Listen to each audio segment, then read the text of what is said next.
Olá, muito obrigado por estar aqui. Essa é a primeira aula do módulo George Orwell. Um módulo que, inclusive, ele está na Escola de Conservadorismo. Caso você ainda não seja aluno, fica aqui o convite para conhecer o nosso projeto www.escoladeconservadorismo.com. O objetivo desse módulo é analisarmos nada mais nada menos do que toda a obra do autor do George Orwell publicada aqui no Brasil. Eu vou mostrar para vocês qual foi o modelo que eu utilizei para poder ler e poder mostrar para vocês essas obras, e aí você vai poder entender o caminho que nós começamos a percorrer agora. Eu escolhi ler e trazer para vocês toda a obra do autor publicada pela editora Companhia das Letras. Então eu tenho aqui na minha frente vários títulos, que são todos aqueles títulos disponibilizados pela Companhia das Letras. Então vamos lá, a gente tem aqui Dias na Birmânia, temos também O Caminho para Veganpire, temos A Flor da Inglaterra, O que é o Fascismo e Outros Ensaios, temos Como Morrem os Pobres, temos A Revolução dos Bichos, aquele grande clássico, né, que todo mundo conhece. Temos também 1984, Na Pior, em Paris e Londres, e também o livro Uma Vida em Cartas. Esses são todos os livros que a Companhia das Letras publicou aqui no Brasil. Eu adquiri todos, li todos e começo trazendo para vocês a análise do livro que eu mais gostei, da obra que eu mais gostei desse autor, que na minha opinião é esse livro aqui, Dias na Birmânia. O Dias na Birmânia, ele é uma novela escrita pelo autor, e eu vou mostrar para vocês aqui os modelos de livro para que vocês entendam como é a obra desse autor publicada no Brasil.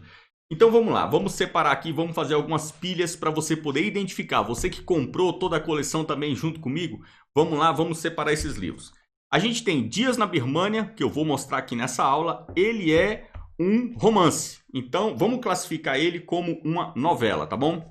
A gente tem um outro livro que é O Caminho para Veganpire. Esse livro aqui, eu vou separar ele do lado de cá porque ele é uma obra jornalística, ou seja, ele é uma obra de não ficção. Ele não é um romance, ele é um relato da vida real que o George Orwell trouxe, e eu vou mostrar para vocês qual foi o estilo de abordagem dele. Nós temos também aqui um outro livro que é Como Morrem os Pobres. Esse Como Morrem os Pobres é uma coleção de ensaios também, não ficção, ou seja, ele vai mostrar para vocês retrato da vida real, digamos assim. A gente tem o que é o fascismo. O que é o fascismo são ensaios que ele publicou. Temos A Flor da Inglaterra, também é uma outra novela, né, um romance. Temos A Revolução dos Bichos, também ele é uma novela, né, escrito numa forma de fábula. Temos Na Pior, em Paris e Londres, que eu coloco aqui nessa pilha porque ele é um retrato da vida real, é um livro jornalístico. Temos o 1984, que é um dos mais conhecidos, você conhece aquela novela já clássica. E temos Uma Vida em Cartas, que eu vou colocar aqui junto com O que é o Fascismo, porque, na verdade, é um livro diferente. Ele é não um ensaio, como o George Orwell escreveu O que é o Fascismo, mas ele é uma coletânea de cartas, literalmente Uma Vida em Cartas, é a vida do George Orwell, que você pode conhecer através de cartas que ele escrevia para amigos, para mulheres que ele namorava, que ele estava realmente trocando amizade em outros países, enfim. Temos essas três categorias de livro, tá bom? Todas essas três categorias vão te mostrar uma visão e toda ela converge para um mesmo ponto. Aquilo que a gente pode entender na literatura como sendo o estilo, né? A melhor definição de estilo literário é: estilo é um defeito que não permite que você faça algo de outro jeito que não o seu jeito. E o jeito de George Orwell é um jeito jornalístico.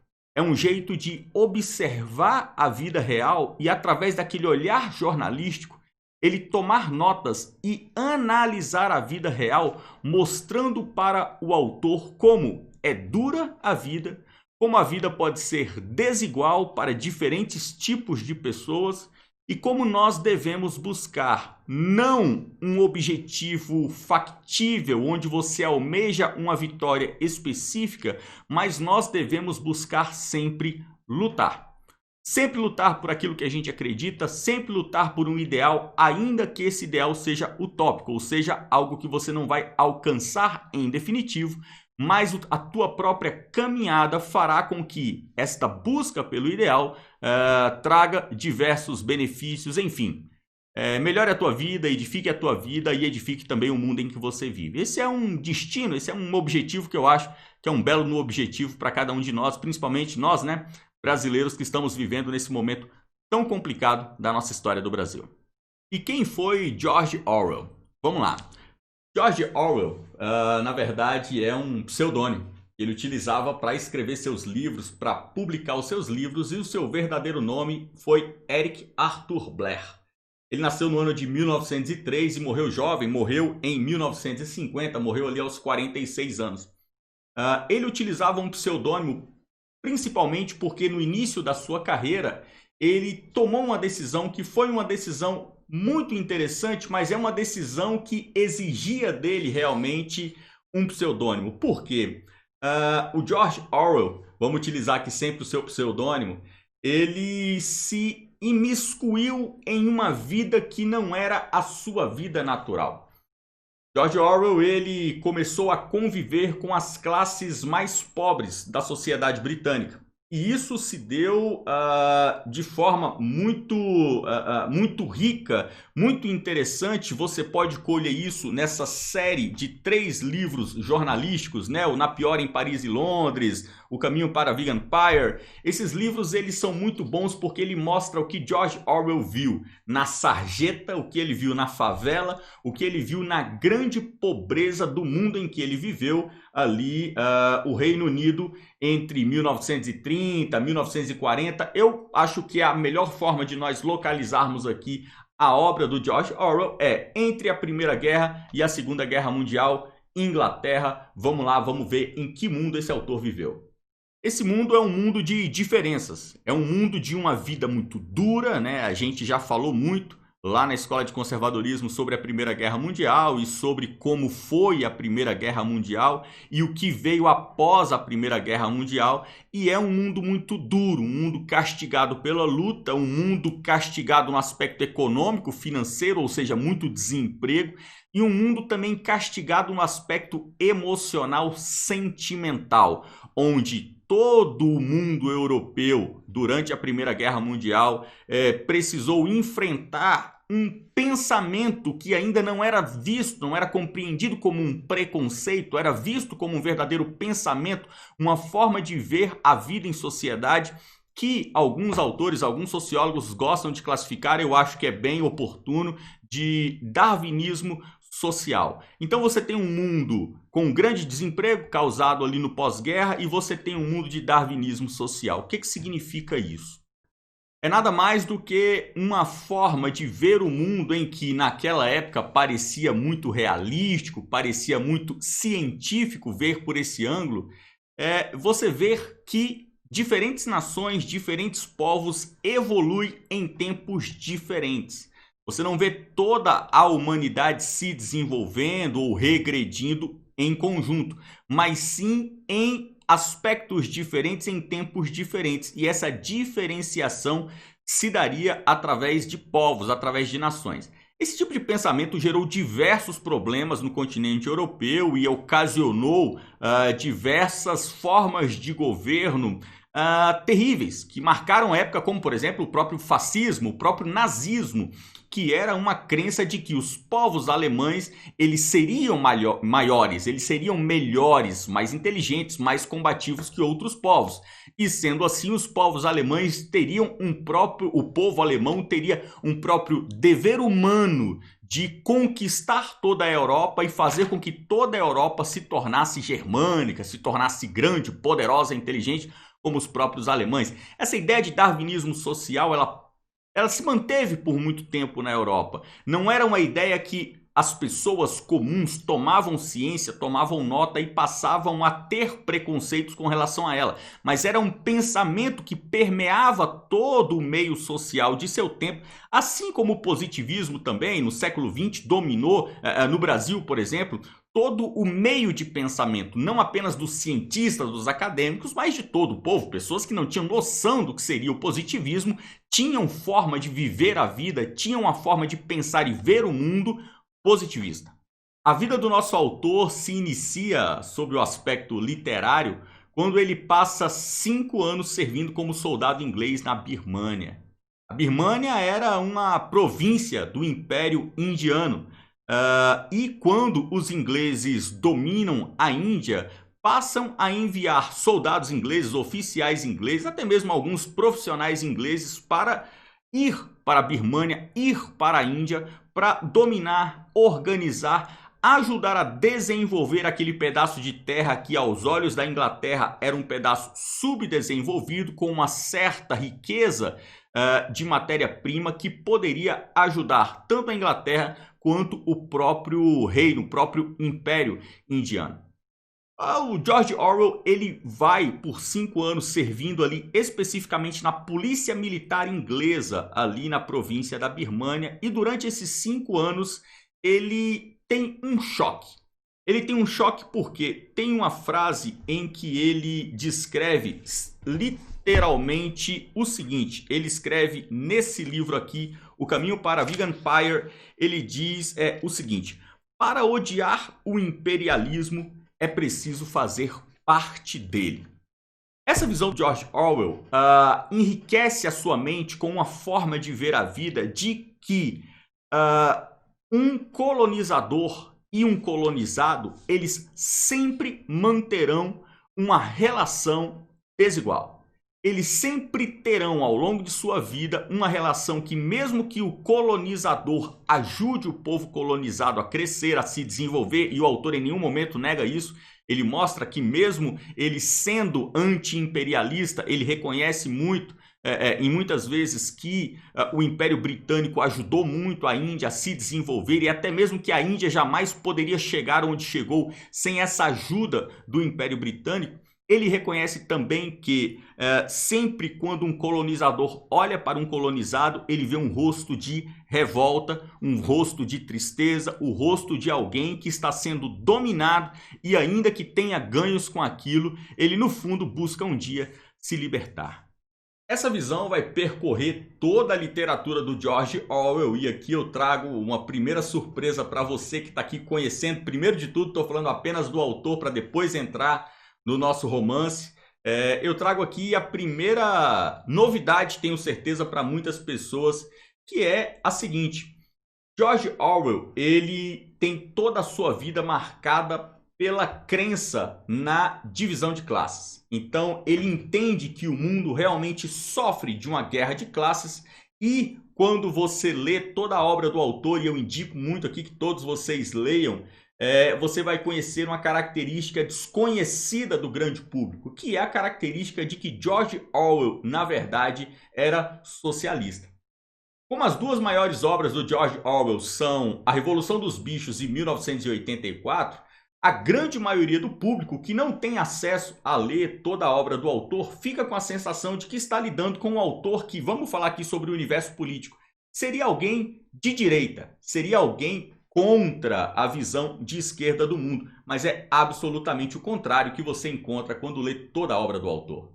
Nos seus livros, George Orwell mostra que o mundo em que ele viveu, mundo europeu, entre a Primeira e a Segunda Guerra Mundial, vivia uma guerra que não permitia-se pensar diferente do que as pessoas conscientes do seu lugar no mundo teriam que se opor ao fascismo. O fascismo, junto com o nazismo, era um movimento, inclusive militar, que crescia fortemente no continente europeu e dominava um país atrás do outro. E o George Orwell, como inglês, ele via um país com extrema pobreza, uma fragilidade muito grande econômica, e via que os fascistas, eles dominavam vários países da Europa. E ele diz que a única forma de se opor ao fascismo, a única forma de livrar a Inglaterra da vitória dos fascistas, seria conscientizando todo o povo inglês da necessidade urgente de se tornarem socialistas. o socialismo era o único movimento político que tinha a força necessária para se opor ao fascismo. Essa é a visão do autor. Com base nessa visão, você vai encontrar um autor muito inteligente, que viveu muitas experiências de vida diferentes na Inglaterra, fora da Inglaterra. Um autor que teve um acesso a uma quase riqueza. Ele tem algumas definições muito interessantes. Por exemplo, ele estudou num dos melhores colégios da Inglaterra, mas ele estudou por bolsa, ele não tinha dinheiro para entrar nessa escola. Então ele se considera como a classe mais baixa da classe alta. Toda essa mentalidade vai percorrer as obras do George Orwell e vai fazer com que ele entenda que o mundo é sim separado por classes em que muito dificilmente você pode transpor os limites da sua classe natural e chegar em uma outra classe.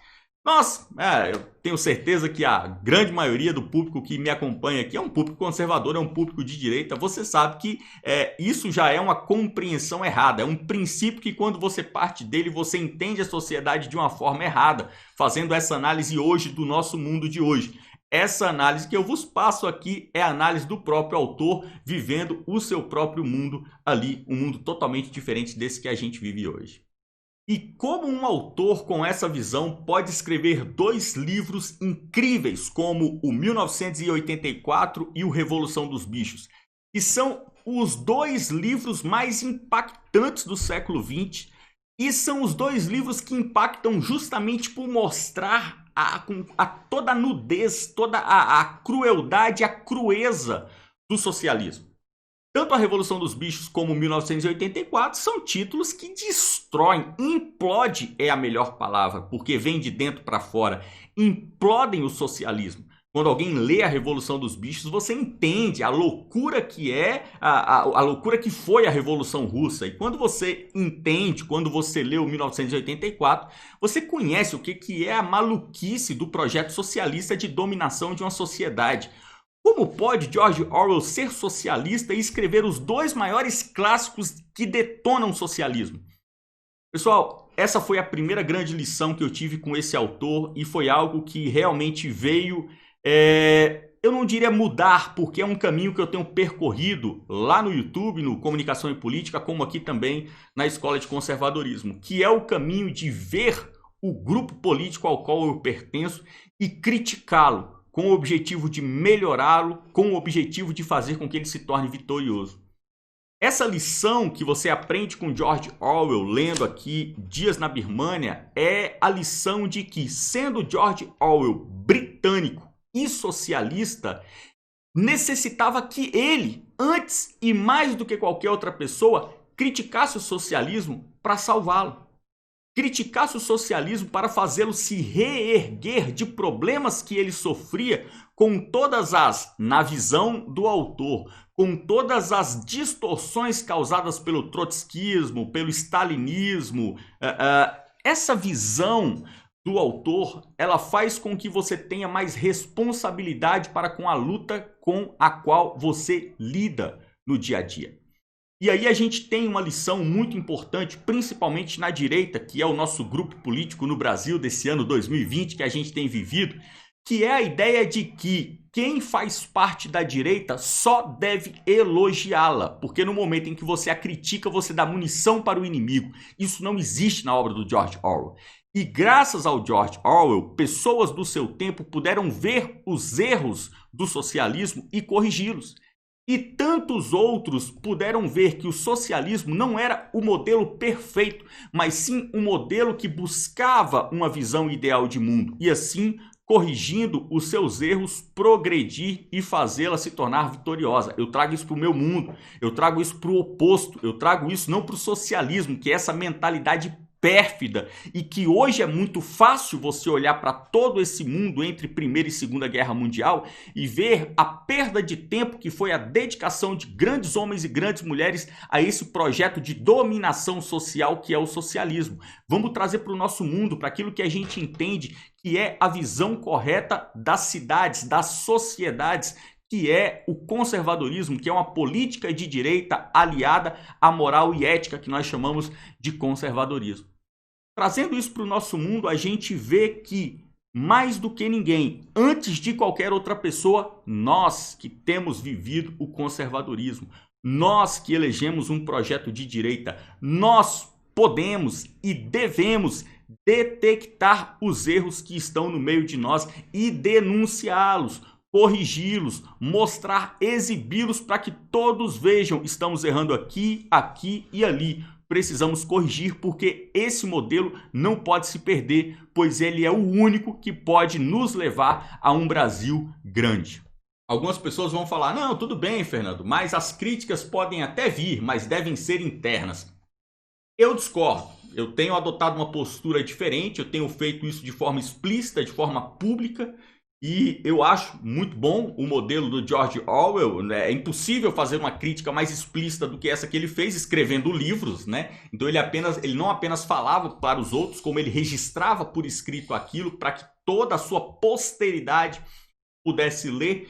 Esse é o modo que eu vejo que é o modo mais eficaz, é jogando realmente a público, jogando na cara do seu próprio grupo e corrigindo os rumos. Tenho adotado esse modelo, inclusive, é lógico, tem problemas, prejudicial a si mesmo, de certa forma, né? Eu apanho bastante lá no Comunicação e Política, apanho nas expressões que eu tenho públicas, né? Porque muita gente acaba entendendo que eu sou um traidor, que eu estou aqui querendo derrubar a direita, mas enfim, cada um vai na sua trilha. Eu vejo essa trilha do George Orwell uma trilha de muito sucesso.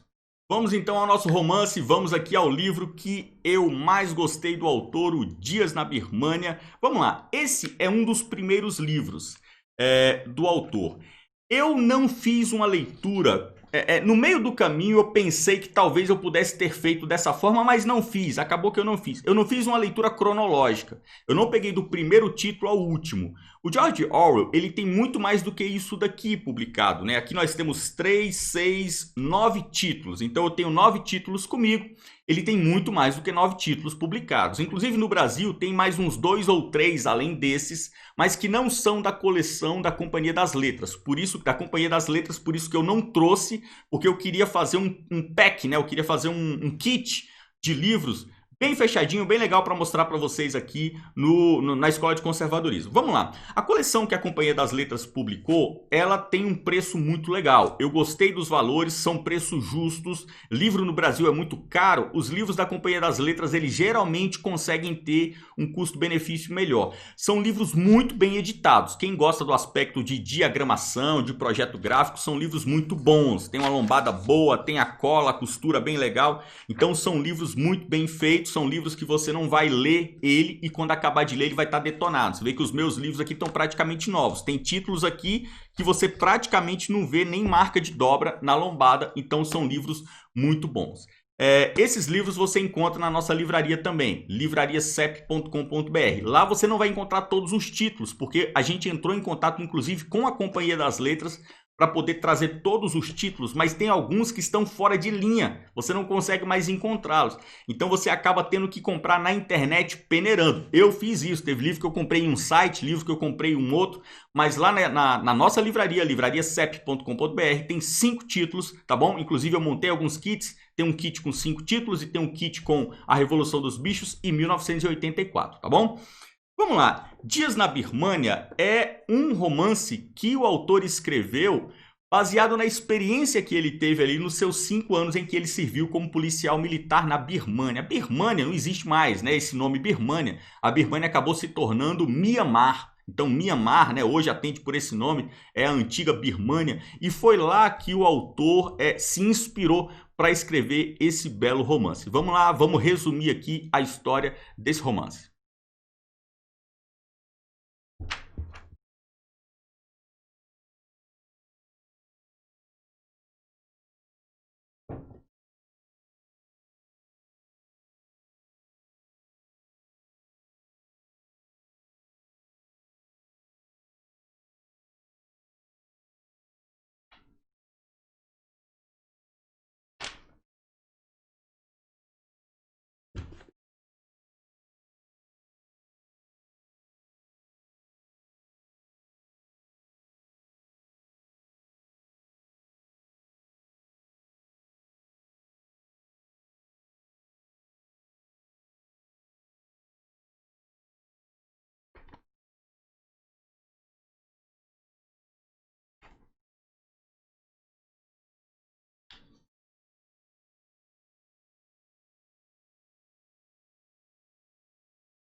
Nesse romance você vai ter o personagem principal, que é um inglês, que se chama Flori. Eu vou ler aqui uma pequena descrição do personagem para você conhecer um pouco dele, conhecer um pouco do estilo aqui do George Orwell, que é um estilo diferente nesse título dos estilos que você já conhece na Revolução em 1984. Vamos lá. A primeira coisa que se notava em Flori era uma horrível marca de nascença, que se espalhava na forma aproximada de uma meia-lua irregular pela face esquerda, do olho ao canto da boca. Visto da esquerda, seu rosto tinha uma aparência sofrida e angustiante, como se aquela marca fosse um hematoma, porque tinha uma cor arroxeada. E ele sabia perfeitamente bem o quanto ela era repulsiva. E em todos os momentos, sempre que não estava só, seus movimentos tinham algo enviesado, como se manobrasse o corpo o tempo todo para manter aquela marca fora de vista. Flori, um inglês na Birmânia, assim como George Orwell também esteve por 5 anos, o autor já inicia o seu texto mostrando que Flori tinha uma característica física que o prejudicava muito nas suas relações, o prejudicava muito na sua vida em geral. A questão da guerra de classes, a questão da diferença entre os níveis que as pessoas estão, entre o posicionamento social, até mesmo emotivo que as pessoas se encontram, permeia toda a obra do George Orwell. Essa característica desse personagem, eu até li algumas resenhas de outras pessoas falando sobre os dias na Birmânia, sobre a obra do Orwell. Eu não encontrei essa leitura. A mim me ficou muito parecido que o Flori tem essa característica já, talvez subconscientemente do autor, de fazer com que ele, sendo inglês na Birmânia, estivesse mais próximo dos birmaneses. Por quê? Naquele tempo em que George Orwell viveu, anos 30, anos 40, ele, na Índia, ele notava, isso era descarado e é óbvio, nós sabemos que isso era verdade, como os ingleses se viam superiores aos birmaneses. Como os ingleses viam os indianos sendo um povo, lembra que eu falei sobre darwinismo social? Um povo que precisava ser iluminado. Todo esse romance, durante todo esse livro, você vai ver os personagens, todos os personagens que são ingleses, chamando os indianos de pretos. Era uma expressão que eles utilizavam pela diferença, obviamente, pela diferença do tom de pele. A gente sabe que, comparado aos africanos, os indianos não são nem pretos, né? A gente aqui no Brasil chama de preto aquela pessoa realmente africana, né? Mas para os ingleses, a cor morena escura dos indianos fazia com que eles fossem vistos como pretos, né? Você tinha os ingleses e tinha os pretos.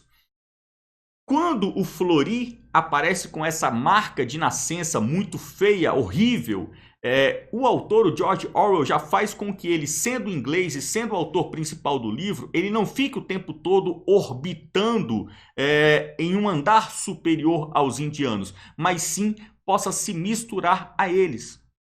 É interessante isso porque o Flori, nesse livro, ele, apesar de ser inglês, ele tem um espírito totalmente amável com o povo indiano. Ele gosta da Índia, ele gosta da Birmânia. Até mesmo os defeitos da Birmânia, do povo birmanês, ele consegue compreender. Tem muito daquele socialismo utópico nessa obra, aquela parte poética do socialismo, né? De olhar as classes diferentes e não querer destruí-las, mas querer salvar a todos. Sabe aquele aspecto que a social-democracia hoje no Brasil, a social-democracia tenta passar, de que não, que o social-democrata ele é alguém que vê as diferenças, mas ele ama todos e ele quer que todos se dê bem.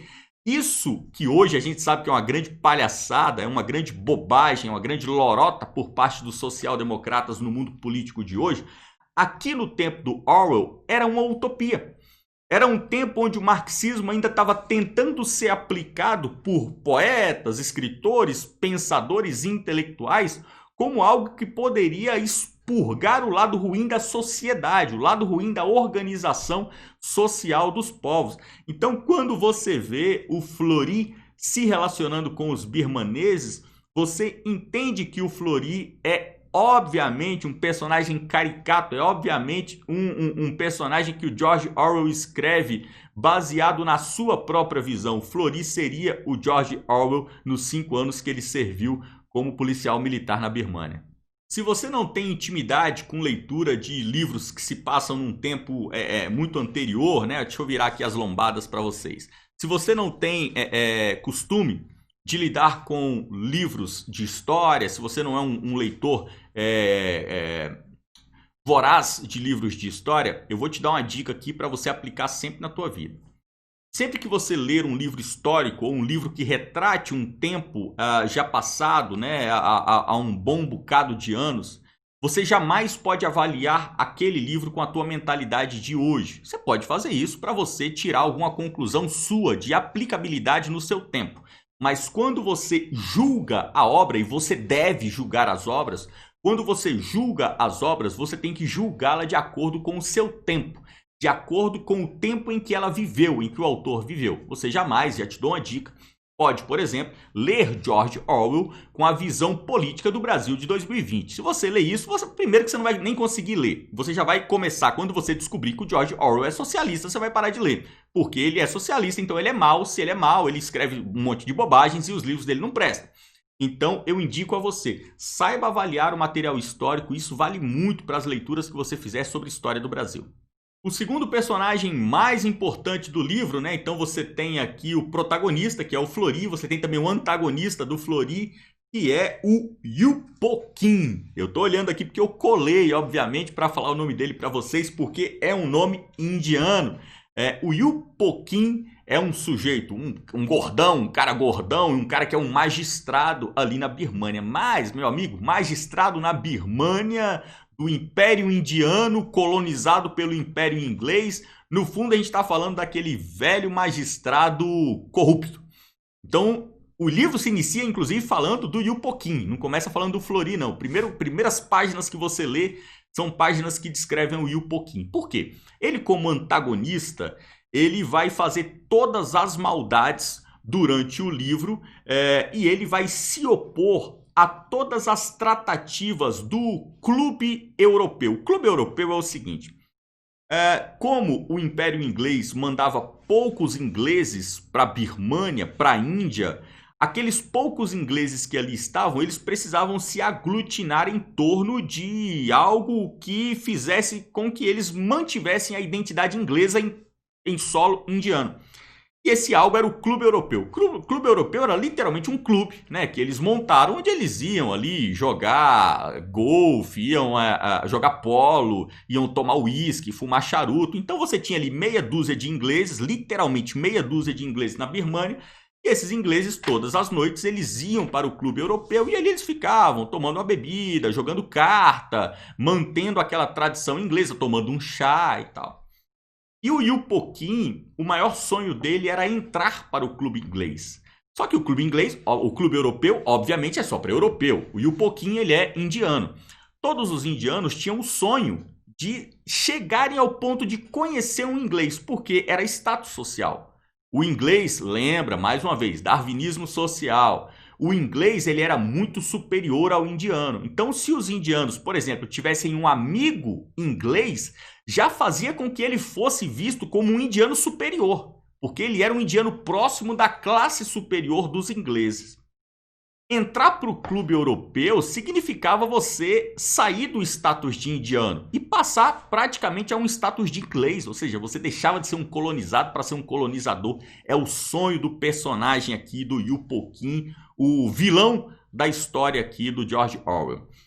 O outro personagem é um personagem secundário. A gente tem um casal, né, de personagens secundários. A gente tem uma personagem que é uma moça, que é a senhorita Lackerstein. A senhorita Lackerstein, ela é uma moça muito bonita que chega ali no primeiro terço do livro. Ela chega na Birmânia, ela é uma inglesa que estava morando em Paris, chega na Birmânia e obviamente tem aquele caso clássico, né? O mocinho do livro aqui, o nosso protagonista Flori, ele se apaixona à primeira vista pela senhorita Lackerstein e eles vão travar ali uma tentativa de relacionamento durante todo o livro. Essa moça, ela traz uma visão muito útil, muito precisa, muito necessária para o livro, que é a visão daquela pessoa que é inglesa e não tem a visão social que o Flori tem. Ou seja, pelo que dá para entender, O George Orwell, quando ele escreve esse livro, ele se retrata no Fleury. E o George Orwell, que é alguém sendo socialista, ele está socialista utópico, ele está sempre buscando entender as diferentes classes que formam a sociedade global. E vem a senhorita Lakerstein para mostrar todos os ingleses que serviram com ele quando ele, George Orwell, serviu no mundo real, né? Serviu como policial militar lá na Birmânia, na Índia. Ele utiliza a senhorita Lakerstein para mostrar como os ingleses que não eram ele, George Orwell, eram preconceituosos. E não conseguiam, por mais que tentassem, ver os indianos como alguém igual a eles. E aí ele vem nessa tentativa de vencer a luta de classes e mostrar para o leitor que é necessário ter bom senso na vida e é necessário abrir mão de preconceitos para podermos ter uma paz social. E o último personagem é o Dr. Veeraswamy. Eu não sei ao certo se é Veeraswamy ou Veeraswamy, né? Não sei como se pronuncia corretamente aí em indiano, mas vamos lá. Veeraswamy, ele é um indiano que é médico. Então, se você analisar no mundo indiano, ele é alguém que deveria estar, digamos assim, numa elite social, porque ele era médico. E ele, além de ser médico, ele era funcionário público. Ser funcionário público na Índia, ali no Império Britânico, era algo muito interessante, era algo que te dava um bom status, porque você estava praticamente servindo a coroa. E mesmo com tudo isso, o Veeraswamy, ele não consegue se destacar da sociedade indiana durante o livro, porque ele acaba se tornando um objeto, né? Ele acaba se tornando uma missão para o vilão do livro, o Yupo-Kim, que busca destruir o Dr. Veeraswamy para poder ascender ao clube europeu. Por que essa trama? Porque os ingleses no clube europeu, num determinado momento do livro, logo no primeiro terço do livro, eles tomam a decisão de chamar um indiano para fazer parte do clube europeu. Isso demonstraria, na verdade foi uma ordem do governo inglês, mas isso demonstraria que a Inglaterra estava querendo se unir à Índia, colocar ali uma amizade entre os dois povos. Então, colocar um indiano dentro do clube europeu seria uma demonstração de amizade da coroa britânica para com o povo indiano. Porém, lógico, eu não vou contar a história aqui, porém, o Fleury quer que o Dr. Veeraswamy seja esse indiano a entrar no clube europeu, mas o Yupo-Kim quer, claro, que seja ele mesmo. Então começa uma briga do Yupo-Kim para destruir o médico, que é um personagem secundário aqui da nossa trama. O modelo que eu vou utilizar aqui na explanação dos livros é um modelo em que eu não vou contar a história, eu vou fazer uma análise dos livros. Por quê? Primeiro que eu não quero dar spoiler, porque eu realmente tenho interesse de que vocês leiam toda a obra do George Orwell, e aí vocês vão ter todas as análises aqui, uma de cada livro, e poderão escolher aqueles livros que vocês querem ler. Então eu não vou contar a história, não vou ter isso daqui como uma resenha do livro, eu quero mais fazer uma análise de cada título, tá bom? Então eu vou contar o grosso da história, não vou contar os detalhes, obviamente também não conto o final, e eu quero apenas mostrar para vocês como funciona o livro, qual é a linguagem. Vamos lá. Esse livro é um romance, né? É uma novela, e ele tem um estilo muito bonito de descrever, né? Tem uma prosa muito bonita, porque a Birmânia é um mundo totalmente diferente em meio ambiente, costumes, a cultura, a alimentação. Então todos esses aspectos são muito bem descritos pelo George Orwell, né? Para nós brasileiros que estamos totalmente afastados da Índia, é muito curioso ler o livro, isso é muito interessante, eu adorei esse aspecto. Por exemplo, eu fiz várias marcações ao longo do livro, porque eu coloquei uns adesivos ao longo do livro. Esses adesivos eu coloquei onde aparecem termos escritos na linguagem natural da Índia. Então, não são termos em inglês. Então, você vai ter, por exemplo, tem um momento do livro em que o George Orwell vai descrever um indiano que estava andando na rua com um topi. Mas ele não fala o que é topi. Então eu fui no Google, né, e fui procurar, né, Índia, topi, para descobrir o que era. É um tipo de chapéu indiano. E aí você pega imagens no Google, você pode ver. Eu dei um vacilo que eu fui lendo, sempre que eu encontrava um termo em indiano, eu anotava o termo, procurava o significado e colocava nesse meu adesivo. Eu não percebi que, na verdade, a Companhia das Letras já fez isso por mim. Então, lá no final, você tem notas do tradutor. Nas notas do tradutor, você vai ver sempre que aparece um termo em indiano, tem o termo e o significado, tá bom? Vacilei e acabei fazendo a pesquisa por mim mesmo. Mas, ao longo do livro, com a prosa muito bonita, né, até algumas vezes até poética, do George Orwell, você acaba se impressionando com a descrição dos momentos. E o momento que mais me impressionou, talvez o que mais me impressionou mesmo, foi uma parte do livro em que o autor relata uma caçada.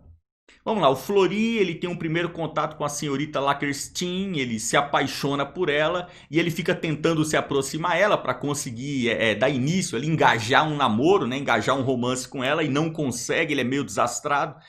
E aí eles combinam de fazer uma caçada, né? Birmânia, uma mata muito densa, muita fauna, e ele se programa junto a ela para poderem fazer uma caçada. Você vai lendo o livro e você já fica imaginando, pô, o momento da caçada vai ser quando eles vão conseguir engatar o namoro, né? Não vou falar se conseguiram ou não, mas esse momento é muito bonito. Vai bem umas 10 páginas essa história da caçada. Para mim é a parte mais bonita de todo o livro. Então eu quero ler só um pedacinho para vocês, para que vocês vejam como que é a beleza da escrita desse autor. Vamos lá. A 10 metros deles, um galinho do tamanho de um frango bicava vigorosamente o chão. Era lindo, com suas longas plumas sedosas do pescoço, sua crista protuberante e a cauda em arco, de um verde cor de louro. Havia 6 fêmeas com ele, aves menores e castanhas, com penas em forma de losangos, lembrando escamas de serpente no dorso. Tudo isso Flori e Elizabeth viram no espaço de um segundo, e logo, com um grito e um vigoroso bater de asas, as aves levantaram voo e zarparam como balas na direção da floresta. Instantaneamente, automaticamente, ao que lhe pareceu, Elizabeth ergueu a arma e disparou. Foi um desses tiros sem tempo para fazer pontaria, sem consciência da arma que o atirador tem nas mãos, quando o espírito do caçador parece partir junto com o chumbo, disparado e conduzi-lo para o alvo. Ela sabia que a ave estava condenada a morrer antes mesmo de puxar o gatilho, e o macho caiu, espalhando as penas, a uns 30 metros dele. Belo tiro! Exclamou Flori. Em seu entusiasmo, os dois deixaram cair suas armas, romperam a sebe de espinheiros e saíram correndo, lado a lado, até o lugar onde a ave tinha caído. Belo tiro! Repetiu Flori, tão animado quanto ela. Meu Deus! Nunca vi ninguém acertar uma ave em pleno voo no primeiro dia. Nunca! Você disparou a sua arma como um raio. Foi maravilhoso! Estavam ajoelhados um em frente ao outro, com a ave morta entre os dois. Com um choque, descobriram que suas mãos, à direita dele e à esquerda dela, estavam entrelaçadas com força. Tinham corrido para lá de mãos dadas, sem se dar conta. Essa cena é muito bonita, é muito legal também ver as descrições que o George Orwell faz da fauna e da flora da Birmânia. São descrições muito ricas, muito boas, na medida. Quem gosta de ler, por exemplo, autores como Stephen King, né? Não chega a um nível de um Stephen King, né? Que faz aquela descrição, gasta ali 5 páginas para descrever a aparência de uma árvore, né? Mas o George Orwell, ele consegue sintetizar bastante, mas passar a imagem, né? Você consegue formar a imagem na sua cabeça da fauna e da flora da Birmânia, como aqui quando ele descreve, né, a plumagem do galo. É muito legal, é muito interessante, é curto, mas de uma forma muito rica. O autor tem uma escrita muito bonita. Quando eu li O Dias na Birmânia, me impressionou a prosa dele. Porque quando você lê, por exemplo, A Revolução dos Bichos, você lê A Revolução dos Bichos, ele é um livro muito curto, né? Ele é curtinho demais. Esse é um livro daqueles que você, como diz minha mãe, você lê numa sentada, né? Você pega esse livro aqui em 2 horas, 3 horas, se você engatar, você termina ele. E é uma linguagem mais direta, mais rápida, porque você vê que o objetivo do autor não é descrever o intervalo entre a primeira e a última página, é passar uma mensagem específica. O Dias na Birmânia é como se fosse um livro sem objetivo de acabar. Então o gostoso do Dias na Birmânia é ler. O gostoso do Dias na Birmânia é ele não acabar. Então você vai lendo, torcendo para não acabar. Não é aqueles livros que você fica olhando quantas páginas tem. Se você olhar é para torcer para que não chegue na última.